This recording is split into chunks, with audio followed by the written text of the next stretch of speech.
Congressman Marcos, naiintindihan ko bilang apo at bilang anak.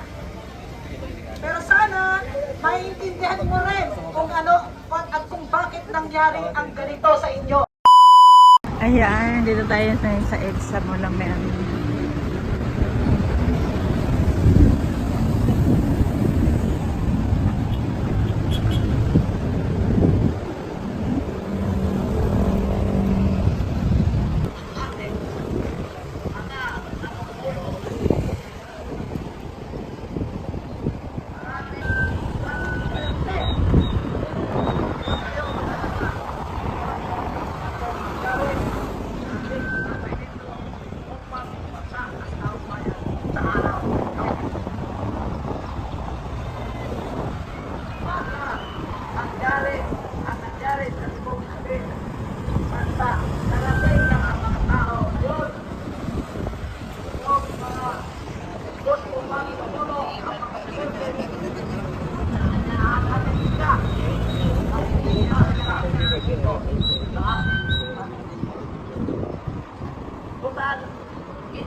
Ako po ito nga wala kayo na kasi kami, wala akong nabibigay ng budget. Wala akong magbibigay dito. Kung meron man, ay bibigyan ng mga na wala akong bigayan dito na 1,000 per head, 500 per head. Wala akong Ang kabutungan at napakahirap sa mga mamayang Pilipino. May mensahe lang ako kay Congressman Sandro Marcos.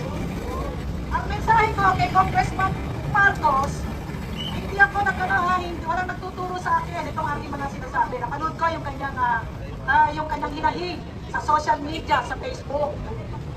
Alam ko, naiintindihan ko bilang apo at bilang anak. Pero sana, maiintindihan mo rin kung ano at kung bakit nangyari ang ganito sa inyo. Di ba? Sino ngayon ang nakakahiya sa buong mundo? Itong bansang Pilipinas. Ha? Sino pa nagpalibay sa lolo mo? Nanagulat na lang ako sa bumakan, nalibing ang lolo mo. Maraming nagdaan na Pangulo, pero walang nagpalibing sa lolo mo. Dapat tandaan mo yan. Pangalawa, bakit ba naging presidente ang tatay mo? Bakit pa bumalik ang buhay ng mga Marcos sa bansang Pilipinas para magmuno sa bayan natin? Sino ngayon ang walang utak na loob?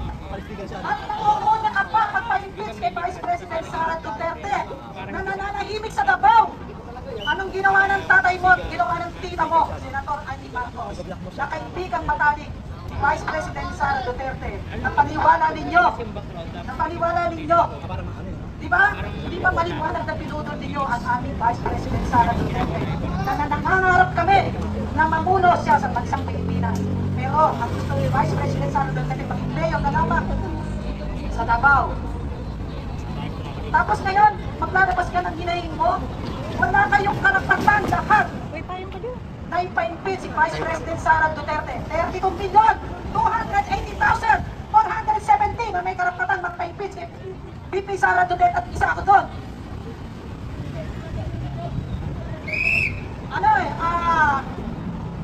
Hindi ko maintindihan Nay. Nakikita niyo ba?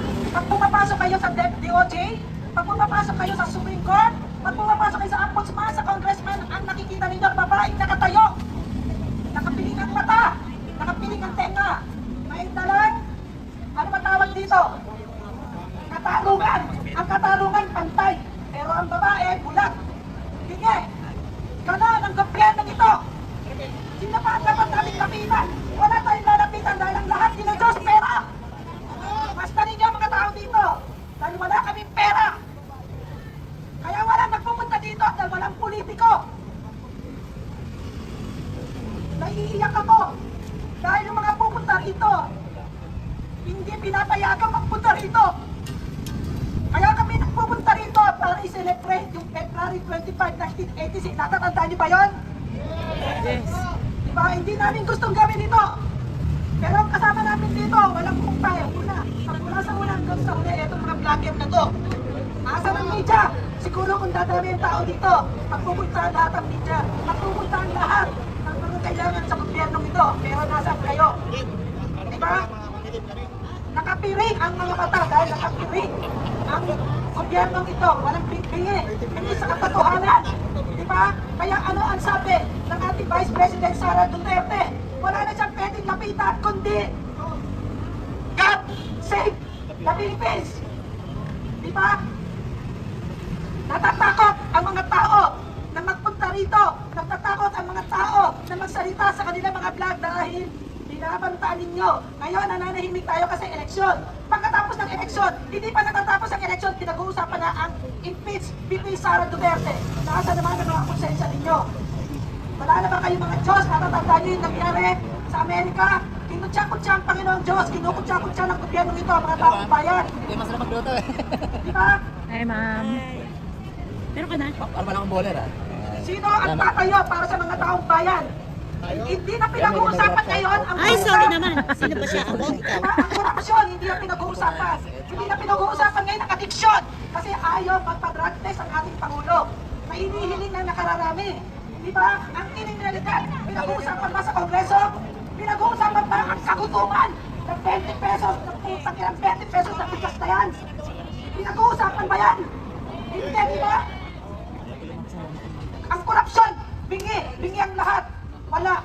Dito, walang nakikinig dito kundi kami lamang. Kaya nagpapasalamat ako dito sa mga bagyo na to. Wala silang kinakat. Tumutulong ang cellphone namin. Lahat nangyayari dito. Talagang pinapakita nila. Dito, walang nagbigay kanina ng 2,000. Hindi ko alam. Umpisa na yata. Umpisa na yan. Mamaya ang hapon doon, mamaya na ako. Si Mayo, may konti na nagbigay ng business.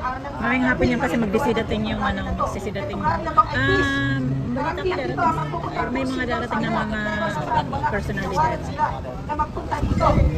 Diba? Paano na tayo Expected na si ng gobyerno dito? expected ang mga agila ng Davao. Ang nalilito na lang natin, magdasal na lang sa Diyos. Like and share na lang po. Nag-love shoutout po sa inyo lahat.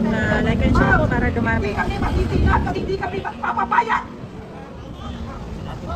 Nandito kami para sa'yo kahit na-impeach ka. Nandito kami. Hindi nila marinig na ang bayan ito sa Pilipino. Salamat po. Maraming salamat po. Namaos na si Mang Mari.